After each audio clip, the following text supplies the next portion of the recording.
Bonsoir, bonsoir, bonsoir, bonsoir, bonsoir, c'est Mère Fashion de Nantes. Bosdi Misanga, nazo la vidéo rapidement parce que na total ma sola Jonas, azo jugé directement Karine. Et naza d'accord parce que Jonas, ma sola Jonas, c'est ça qui analyse pour la grâce mise à Jija qui était. Mais si que Karine naza kana plein de tournages, même pas 48 heures, abandi déjà que juger Karine. Ah, ma soeur Jonas, nayebi que au sala comme sala na bien, mais il faut tika que juger Karine tant que na asili sinon nous sala na été. Naza d'accord te, ma soeur Jonas. Tozonga bato. Sala banalise na yo, au sala banalise na yo, nazo tia o tembete, mais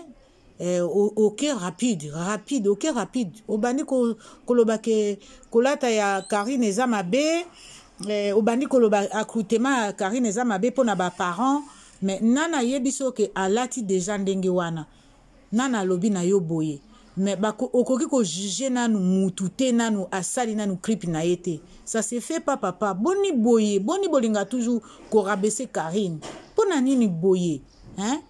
Pour nani ozo juger nanu asali nanu le côté to comme nanu pe vendredi te tozaka mercredi au bandi déjà ko juger au bandi ko sala déjà banalise à mabe eza malamu te s'il te plaît Jonas to linga ko mingi osala ka musala na yo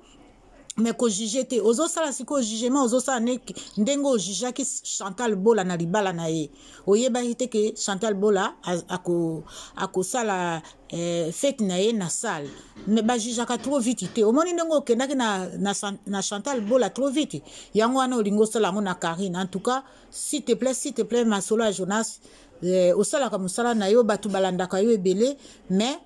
naza d'accord na ote parce que au juger grâce mbizité ozo juger directement Karine na moment azo sala nanu ba exercice na ye yo bandi déjà ko juger ye eza malamu te bino siko nde batu bopesa ka batu nzela bakoma kokima bakoma ko sala bakoma ko finga ka Karine bakoma ko juger ka Karine ozo mona déjà analyse na yo ozo sala ngo na moment mutazo sala tournage na ye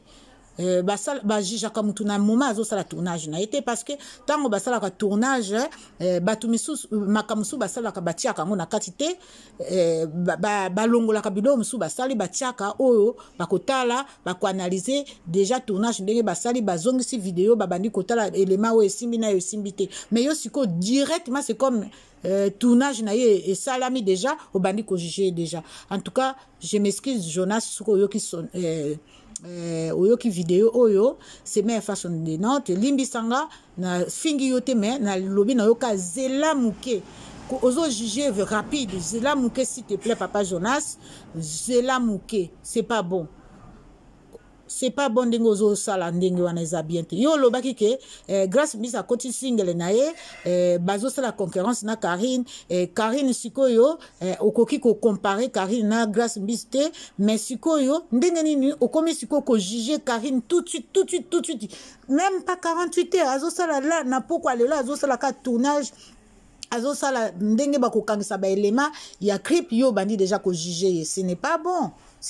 papa bon bolimbisa ba ba koyoka vidéo bolimbisa na fingi Jonas te mena lingika na lobalika mondenge za na nzela à suivre c'est Mère Fashion de Nantes et na pesbino bambote encore